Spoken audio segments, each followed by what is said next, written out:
అందరికీ ఈరోజు మనం నేర్చుకోబోతున్నవి సైకాలజీకి సంబంధించి క్విక్ రివిజన్ బిట్స్ అనమాట. ఒక్కసారి చూడండి.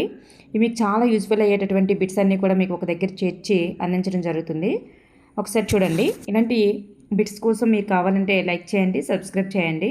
ఇక్కడ ఫస్ట్ బిట్ మనం చూసుకున్నట్లయితే ఇంటర్ప్రిటేషన్ ఆఫ్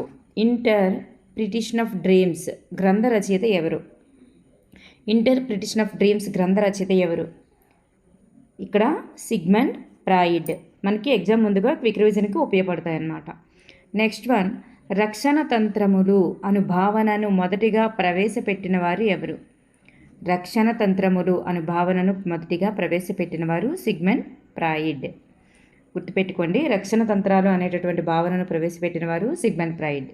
నెక్స్ట్ వన్, వ్యక్తి ఆటంకాలను అధిగమించి అవసరాలను తీర్చుకోవడంలో కనబరిచేటటువంటి వైవిధ్యమే సర్దుబాటు అని నిర్వచించిన వారు ఎవరు? వ్యక్తి ఆటంకాలను అధిగమించి అవసరాలను తీర్చుకోవడంలో కనబరిచేటటువంటి వైవిధ్యమే సర్దుబాటు అని నిర్వచించిన వారు జేపీ చాప్లిన్. ఒక సమూహంలోని ఆకర్షణ, వికర్షణ, సాంఘిక సంబంధాలను చూపేటటువంటి పద్ధతిని ఏమంటారు? ఒక సమూహంలోని ఆకర్షణ, వికర్షణ, సాంఘిక సంబంధాలను చూపేటటువంటి పద్ధతిని ఏమంటారంటే సాంఘిక మితి అని చెప్తాం. Next one, MMPI Minnesota multiphasic personality inventory అనేటటువంటి మూర్తిమత్వ శోధికను రూపొందించిన వారు ఎవరు? ఎంఎంపిఐ అనేటటువంటి మూర్తిమత్వ శోధికను రూపొందించిన వారు హతావే మెకిన్లీ. మరి ఇది ఎన్ని అంశాలతో ఉంటుంది అంటే 550 అంశాలతో ఉంటుంది. 16 సంవత్సరాల పైబడిన వారి కోసం ఇది రూపొందించడం జరిగింది. Next one, టీఏటి ఇతివృత్త గ్రాహ్యక నికష. టీఏటి ఉంటుంది కదా, ఇతివృత్త గ్రాహ్యక పరీక్షలో ఒక వ్యక్తిపై చాలా రిపీటెడ్గా వస్తున్నటువంటి బిట్టు. ఒక వ్యక్తిపై ప్రయోగించేటటువంటి గరిష్ట కార్డుల సంఖ్య ఎంత?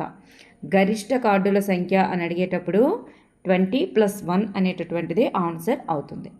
అదే పిల్లలైతే 30+1 అవుతుంది. వ్యక్తి అంటే 20+1. నెక్స్ట్ వన్, టీఏటి ఇతివృత్త గ్రాహ్యక పరీక్షను రూపొందించిన వారు ఎవరు? టీఏటి దీన్ని రూపొందించిన వారు ముర్రే మోర్గాన్. నెక్స్ట్ వన్, ఆర్ఐబిటి రోషక్ సిరామరకల పరీక్షలో మొత్తం కార్డుల సంఖ్య ఎంత? ఆర్ఐబిటి రోషక్ ఇంక్ బ్లాట్ టెస్ట్ అన్నమాట. మరి ఈ పరీక్షలో మొత్తం ఎన్ని కార్డులు ఉంటాయి అంటే 10 ఉంటాయి అన్నమాట. నెక్స్ట్ వన్, ఉద్వేగాల హార్మోన్ లేదా ఫైట్ ఆర్ ఫ్లైట్ హార్మోన్. ఉద్వేగాల హార్మోన్ లేదా ఫైట్ ఆర్ ఫ్లైట్ హార్మోన్, దీన్నే పోరాట పలాయన హార్మోన్ అని కూడా అంటాం. అయితే పోరాడడం లేదా వెనక్కి పారిపోవడం. పోరాట మరియు పలాయన హార్మోన్గా పిలువబడేది ఏదంటే అతివృక్క గ్రంథి విడుదల చేసేటటువంటి adrenaline hormone. Next one, cretinism లేదా మెక్సోడిమా మొదలైనటువంటి లక్షణాలు ఈ క్రింది హార్మోన్ వలన వస్తాయి. ఏ హార్మోన్ వలన వస్తాయి? అవటు గ్రంథి స్రవించేటటువంటి హార్మోన్ వలన వస్తాయి అన్నమాట. ఈ గ్రంథి స్రవించే హార్మోన్ వల్ల వస్తాయంటే అవటు గ్రంథి. నెక్స్ట్ వన్, మానవ దేహంలో అతి ప్రధానమైనటువంటి గ్రంథి మరియు మాస్టర్ గ్లాండ్, ప్రధానమైనది మరియు మాస్టర్ గ్లాండ్గా చెప్పబడేది ఏంటి? పీయూష గ్రంథి. నెక్స్ట్ వన్, నైతిక సూత్రంపై ఆధారపడి పనిచేసేది ఏమిటి? నైతిక సూత్రంపై ఆధారపడి పనిచేసేది సూపర్ ఈగో. వాస్తవిక సూత్రంపై ఆధారపడి పనిచేసేది ఈగో అన్నమాట. ఇది వాస్తవిక సూత్రంపై ఆధారపడి పనిచేస్తుంది. మరి ఇడ్డుకు ఈ సూపర్ ఈగోకు మధ్య రాజీని కుదిర్చేది కూడా ఈగోనే. మరి చిన్నపిల్లల్లో ఎక్కువగా కనిపించేది మరియు ఆనంద సూత్రంపై పనిచేసేది ఏది అంటే ఇడ్ అన్నమాట. నెక్స్ట్ వన్, ఆడపిల్లలు తండ్రిని లైంగికంగా వాంఛించేటటువంటి ధోరణిని ఏమంటారు? ఆడపిల్లలు తండ్రిని లైంగికంగా వాంఛించే ధోరణి ఎలక్ట్రా కాంప్లెక్స్. సైద్ధాంతిక విలువలు కలిగిన వారు ఎవరి మూర్తిమత్వ వర్గీకరణలో ఉన్నారు? సైద్ధాంతిక విలువలు కలిగిన వారు ఎవరి యొక్క మూర్తిమత్వ వర్గీకరణలో కలరు? స్ప్రేంజర్ యొక్క మూర్తిమత్వ వర్గీకరణలో సైద్ధాంతిక విలువలు కలిగిన వారు అనేటటువంటి వాళ్ళు ఉంటారు.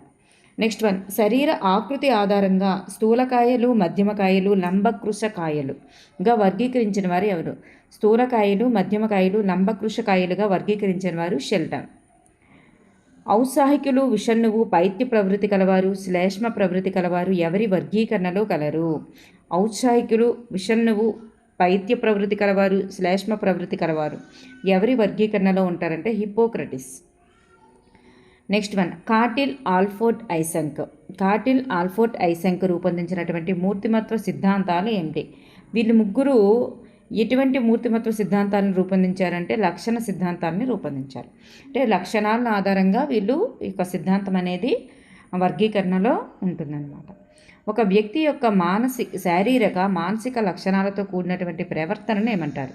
ఒక వ్యక్తి యొక్క శరీరాన్ని చూసి పర్సనాలిటీగా చెప్పబడదు, మానసిక లక్షణాలను కూడా చూసి పర్సనాలిటీగా చెప్తాం. శారీరక మానసిక లక్షణాలు రెండింటి యొక్క కలయికనే మూర్తిమత్వంగా చెప్తాం. మనోవిశ్లేషణ సిద్ధాంతం ప్రతిపాదించిన వారు ఎవరు? మనోవిశ్లేషణ సిద్ధాంతాన్ని ప్రతిపాదించిన వారు సిగ్మండ్ ఫ్రాయిడ్. వ్యక్తి నివసించేటటువంటి సంఘంలో ఆ వ్యక్తి పాత్రను, హోదాను నిర్ణయించేటటువంటి లక్షణాంశాల సమైక్యమే మూర్తిమత్వం. ఒక వ్యక్తి నివసించే సంఘంలో ఆ వ్యక్తి పాత్రను, హోదాను నిర్ణయించేటటువంటి లక్షణాంశాల సమైక్యమే మూర్తిమత్వం అని నిర్వచించిన వారు ఈడబ్ల్యూ బర్జెస్. నెక్స్ట్ వన్, ఒక వ్యక్తి జరిపేటటువంటి ప్రతిచర్యల మొత్తం, ఒక వ్యక్తి చేసేటటువంటి లేదా చేయగల కృత్యాల మొత్తమే అతని మూర్తిమత్వం అని నిర్వచించిన వారు ఎవరు? ఒక వ్యక్తి జరిపే ప్రతిచర్యల మొత్తం, ఒక వ్యక్తి చేసే లేదా చేయగల కృత్యాల మొత్తమే అతని మూర్తిమత్వం అని నిర్వచించిన వారు కాంటర్. ఒక వ్యక్తి తన ఆలోచన గురించి ఆలోచించడం, వ్యక్తి తన ఆలోచనలను తానే ప్రశ్నించుకోవడం, విశ్లేషించుకోవడం, మదింపు చేసుకోవడం, మానసిక చిత్రాలను చిత్రాననం చేసుకొని ఊహించుకోవడం లాంటి ప్రక్రియలతో పరిశీలించబోవడాన్ని ఏమంటారంటే మెటాకాగ్నిషన్ అంటారు. సంజ్ఞానాత్మకత. తన గురించి తాను ఆలోచించుకొని తను ఏంటి అనేది తెలుసుకోవడమే సంజ్ఞానాత్మకత. దాన్ని మెటాకాగ్నిషన్ అంటారు. మెటాకాగ్నిషన్ అనగా అర్థం ఏంటంటే సంజ్ఞానాత్మకత లేదా స్వబుద్ధి లేదా విఫలమైన ఆలోచన లేదా బిగ్ థింకింగ్ అని కూడా అంటారనమాట దీన్ని. నెక్స్ట్ వన్, సాధారణ సూత్రాల నుండి సిద్ధాంతాన్ని ప్రతిపాదించడాన్ని ఏమంటారు? ఒక సాధారణ సూత్రాల నుండి చాలా ఇంపార్టెంట్గా ఇస్తున్నారండి ఇది బిట్టి. సాధారణ సూత్రాల నుండి సిద్ధాంతాన్ని రూపొందించడం ఆగమన వివేచన. మరి అపోజిట్ వెర్షన్లో సూత్రాల నుండి సాధారణీకరించడాన్ని నిగమన వివేచన అంటారు. నెక్స్ట్ వన్, గమ్యాన్ని ఉద్దేశాన్ని అనుసరించి అంచెలంచెలుగా ఆలోచించడమే వివేచన అని అనినవారు ఎవరు? గమ్యాన్ని ఉద్దేశాన్ని అనుసరించి అంచెలంచెలుగా ఆలోచించటమే వివేచన అని అనినవారు గారెట్. అంచెలంచెలుగా ఆలోచించేటటువంటి విధానాన్ని ఏమంటారు? అంచెలంచెలుగా ఆలోచించే విధానాన్ని వివేచన అంటారు. సూత్రాల నుండి ఉదాహరణల వైపు జరిగేటటువంటి వివేచనను ఏమంటారు? సూత్రాల నుండి ఉదాహరణల వైపు జరిపేటటువంటి వివేచనను ఏమంటారు అంటే ఇప్పుడే చెప్పుకున్నాం కదా, సాధారణం నుంచి సూత్రానికైతే ఆగమనం, సూత్రం నుంచి ఉదాహరణకు లేదా సూత్రం నుంచి సాధారణ వైపుకు వచ్చిందంటే నిగమనాత్మక వివేచన. ఆగమనాత్మక వివేచనకు ఉపయోగపడేటటువంటి ఆలోచన రకం ఏంటి? ఆగమనాత్మక వివేచనకు ఉపయోగపడే ఆలోచన రకం హేతుబద్ధ ఆలోచన. హేతుబద్ధంగా డిఫరెంట్గా ఆలోచించాలన్నమాట. ప్రత్యేక అంశాల నుండి సామాన్య అంశాలకు చెప్పగల వివేచనను ఏమంటారు? ప్రత్యేక అంశాల నుండి సామాన్య అంశాలకు చెప్పగల వివేచననే ఆగమన వివేచన అంటాం. జేఎల్ మొరినో రూపొందించిన లేదా మెరినో ఎలా అయినా అనొచ్చు. జేఎల్ మెరినో రూపొందించినటువంటి సాంఘిక మితి అనున్నది ఏంటి అంటే, ఈ సాంఘిక మితి అన్నది దేనికి సంబంధించినది? వైఖరి మాపని. ఇది ఒక వైఖరి మాపని. వైఖరి మాపనిలలో ఎక్కువగా ఉపయోగించేది ఏమిటి? వైఖరి మాపనలు ఉంటాయి కదా, ఇందులో ఎక్కువగా ఉపయోగించేది ఏంటి అంటే లైకట్ సంకలన నిర్ధారణ మాపని. శిశు మనోవిజ్ఞాన మూలపురుషుడిగా పేరుగాంచిన శాస్త్రవేత్త ఎవరు? శిశు మనోవిజ్ఞాన మూలపురుషుడిగా పేరుగాంచిన శాస్త్రవేత్త స్టాన్లీ హాల్. మొట్టమొదటిగా పిల్లల రిక్రియేషన్కు సంబంధించిన అభిరుచి ప్రశ్నావళిని రూపొందించిన మనోవిజ్ఞానిక శాస్త్రవేత్త ఎవరు? మొట్టమొదటిసారిగా పిల్లల రిక్రియేషన్కు సంబంధించిన అభిరుచి ప్రశ్నావళిని రూపొందించిన మనోవిజ్ఞానిక శాస్త్రవేత్త స్టాన్లీ హాల్. నెక్స్ట్ వన్, విద్యా సంబంధమైనటువంటి సహజ సామర్థ్య పరీక్షలకు ఉదాహరణ ఏమిటి? విద్యా సంబంధం అయి ఉండాలి, సహజ సామర్థ్య పరీక్షలు అయి ఉండాలి. దానికి ఉదాహరణ మెట్రోపాలిటన్ రెడీనెస్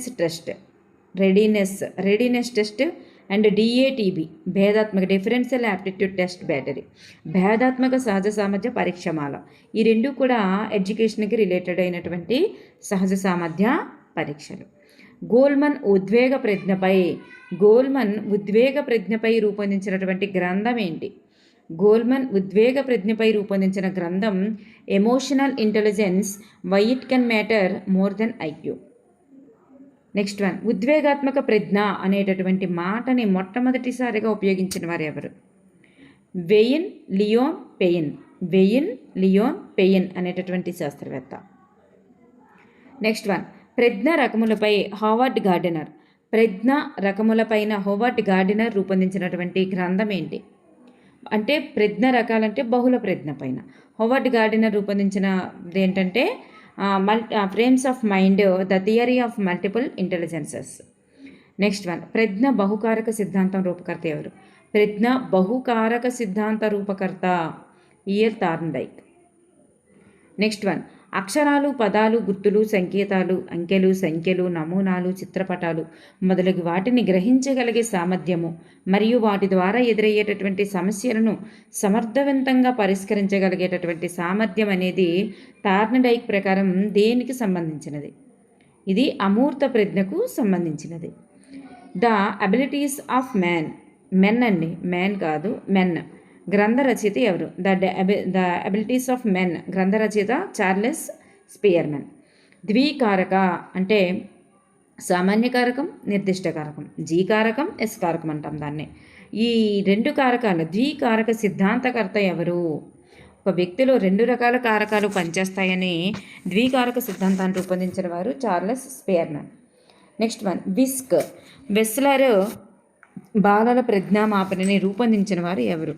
విస్క్ను రూపొందించిన వారు ఎవరంటే 5 నుండి 15 సంవత్సరాల వారికి ఉద్దేశించబడినటువంటి పరీక్షమాల అన్నమాట ఇది. దీన్ని రూపొందించిన వారు వెస్లర్. ప్రజ్ఞాలబ్ధి అనేటటువంటి భావనను ప్రవేశపెట్టిన వారు ఎవరు? ప్రజ్ఞాలబ్ధి అనే భావనను ప్రవేశపెట్టిన వారు విలియం స్టెర్న్. వ్యక్తుల తెలివితేటలను కొలవడానికి సైకాలజిస్టులు ఉపయోగించేటటువంటి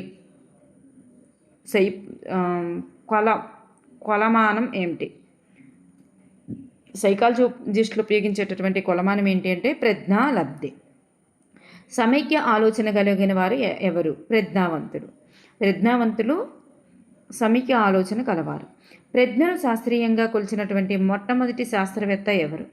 ఆల్ఫ్రెడ్ బినే. విభిన్న ఆలోచనయే సృజనాత్మకత కలిగిన వారు విభిన్న ఆలోచన కలిగి ఉంటారు. ప్రజ్ఞావంతులు సమైక్య ఆలోచన కలిగి ఉంటారు. విభిన్న ఆలోచనయే సృజనాత్మకత అని అనినవారు గిల్ఫర్డ్. అమూర్త ఆలోచన చింతన శక్తియే ప్రజ్ఞ. అమూర్త అని వర్డ్ కనిపిస్తే అది టర్మ్ అని గుర్తుపెట్టుకోండి. అమూర్త ఆలోచన చింతన శక్తియే ప్రజ్ఞ అని రూపొందించిన వారు టెర్మన్. గత అనుభవాల ఫలితంగా సహజ ప్రవృత్తిని మెరుగుపరుచుకునేటటువంటి సామర్థ్యమే ప్రయత్నం అని నిర్వచించిన వారు ఎవరు? మెక్డోగల్.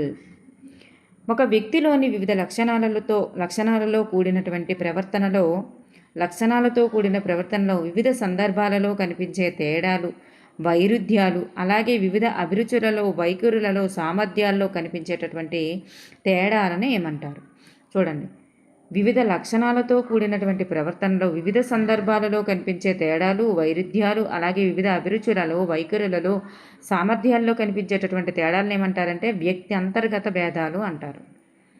వ్యక్తి యొక్క అహమునకు ప్రాధాన్యమిచ్చినటువంటి సిద్ధాంతం ఏంటి? వ్యక్తి యొక్క అహమునకు ప్రాధాన్యమిచ్చిన సిద్ధాంతం మనోసాంఘిక వికాస సిద్ధాంతం. అహమునకు ప్రాధాన్యత ఇచ్చిందనమాట ఇది. నెక్స్ట్ వన్, మనోలైంగిక వికాస దశలను విమర్శించి మనోసాంఘిక వికాస సిద్ధాంతాన్ని రూపొందించిన వారు ఎవరు?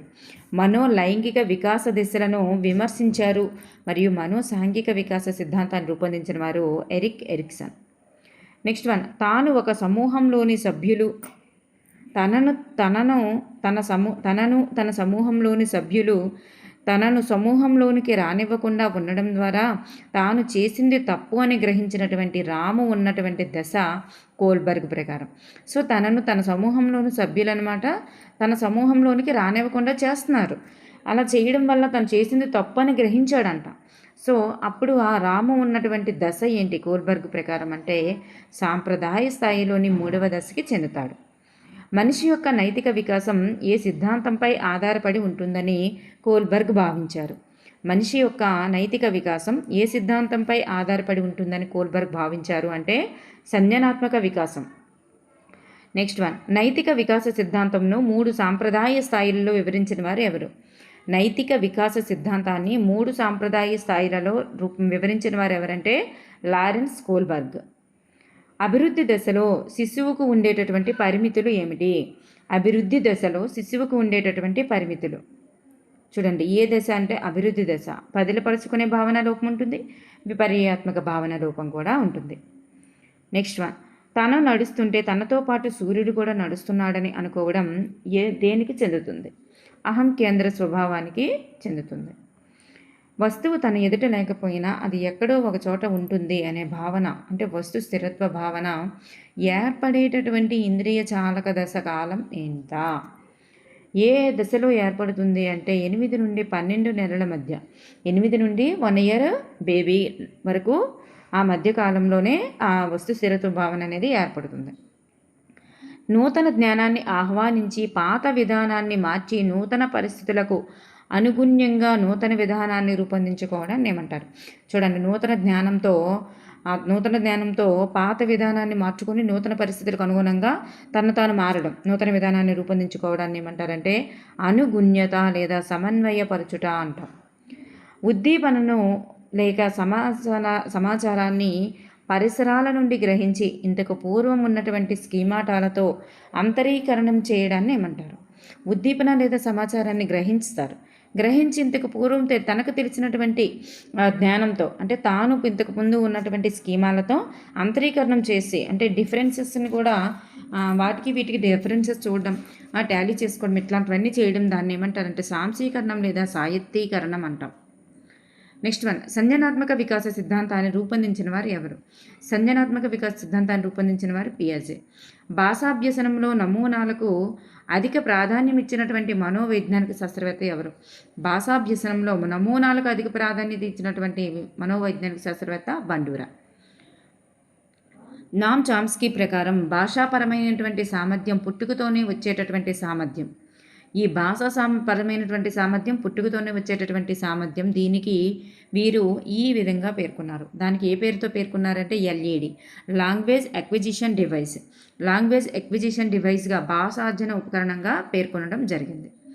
చామ్స్కీ దృష్టిలో పిల్లల యొక్క మెదడు అనేటటువంటిది దీనికి చెందుతుంది.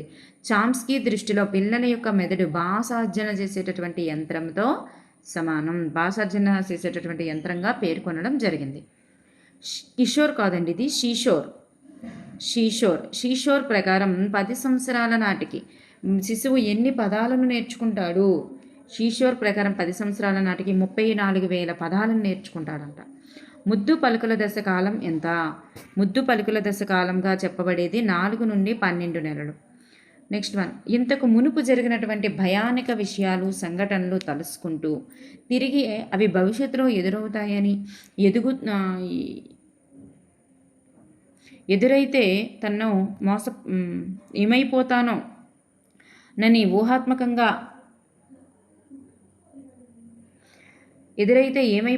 అని ఊహాత్మకంగా భయపడడాన్ని ఏమంటారు?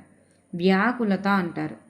నెక్స్ట్ వన్, జరగబోయే కుంటనం వల్ల జరగబోయేటటువంటి దానిపైన అంటే ఫలానా జరగబోతుందేమో అనేటటువంటి ఊహించుకొని భయపడడం. కుంటనం వల్ల ఏర్పడేటటువంటి శిశువులోని ఉద్వేగాన్ని ఏమంటామంటే వ్యాకులత. భవిష్యత్తులో జరగబోతుందేమో అని చెప్పేసి భయపడమే వ్యాకులత. శైశవ దశ పూర్తయ్యే నాటికి పిల్లవాళ్ళలో ఏర్పడేటటువంటి దంతాల సంఖ్య ఎంత? ఏ దశ అంటే శైశవ దశ 16 దంతాలు, 8+8. పుట్టినప్పుడు తల నిలపలేని శిశువు సాధారణంగా ఎన్నవ నెలలో తలను నిలపగలుగుతాడు? పుట్టినప్పుడు నిలబెట్టలేరు, తన తలని నిలపలేరు. కానీ సాధారణంగా ఎన్నవ నెలలో నిలబెడతారు అంటే 4వ నెలలో నిలపగలగడం జరుగుతుంది. నెక్స్ట్ వన్, అన్నింటికంటే అత్యంత చివరిగా అభివృద్ధి చెందేటటువంటి జ్ఞానేంద్రియం. చివరిగా అభివృద్ధి చెందేటటువంటి జ్ఞానేంద్రియం ఏది అంటే దృష్టి. మొదటిగా అయితే స్పర్శ. పుట్టిన వెంటనే అత్యంత వేగంగా చూడండి, మొట్టమొదట అని అడగలేదు, అత్యంత వేగంగా వికాసం చెందేది రుచి అనమాట. మొట్టమొదట బాగా పుట్టినప్పటికే బాగా అభివృద్ధి చెంది ఉండేటటువంటి జ్ఞానేంద్రియం ఏది అంటే స్పర్శ. కౌమార దశను ఒత్తిడి, ప్రయాస, కలత, జగడాలతో కూడుకున్న దశ అని పేర్కొన్నవారు ఎవరు? చాలా ఇంపార్టెంట్ అండి అది. కౌమార దశని, ఏ దశను అంటే కౌమార దశని ఒత్తిడిగా, ప్రయాసగా, కలత, జగడాలతో కూడుకున్నటువంటి దశగా పేర్కొన్నవారు ఎవరంటే స్టాన్లీ హాల్. ఈ దశలో పిల్లలు తన గురించి ఇతరులు తెలుసుకోవాలి, తనను అందరికంటే బాగా గుర్తించాలి, ముఖ్యంగా భిన్న లైంగీయులు గుర్తించాలని అనుకుంటారు. ఏ దశలో అంటే కౌమార దశలో. మరి ఇప్పటి పరిస్థితిని ఏమంటారంటే పాత్ర గుర్తింపు అని చెప్తాం. రాము అనేటటువంటి విద్యార్థి కంటి ముందు ఉండేటటువంటి విషయాలను మాత్రం చూసి విశ్లేషించగలడు, వర్గీకరించగలడు. అయితే సైకాలజీ ప్రకారం రాము ఉన్నటువంటి దశ ఏంటి? కంటి ముందు ఉన్నటువంటివి అంటే కనిపించేవి, అంటే మూర్తంగా ఉండేవి. సో అమూర్త విషయాల్ని వాళ్ళు విశ్లేషించలేకపోవడం, వర్గీకరించలేకపోవడం. సో ఆ మూర్తంగా ఉన్న వాటిని చేయడం మూర్త ప్రచాలక దశ, ఉత్తర బాల్య దశలో ఉన్నట్లు. అనువంశికత నియమాలు 3 రకాలుగా వర్గీకరించిన వారు ఎవరు? అనువంశికత నియమాలను 3 రకాలుగా వర్గీకరించిన వారు గ్రెగర్ మెండల్. సారూప్యత నియమం, వైవిధ్య నియమం, ప్రతిగమన నియమం. వ్యక్తి యొక్క జీవిత కాలాన్ని 10 దశలుగా విభజించిన వారు ఎలిజబెత్ హార్లాక్. 19 జతల సమరూప కవలలపై పరిశోధన చేసిన వారు Neumann. Next one, hereditary genius అనే గ్రంథంలో ఎక్కువ తెలివితేటలు గల తల్లిదండ్రులకు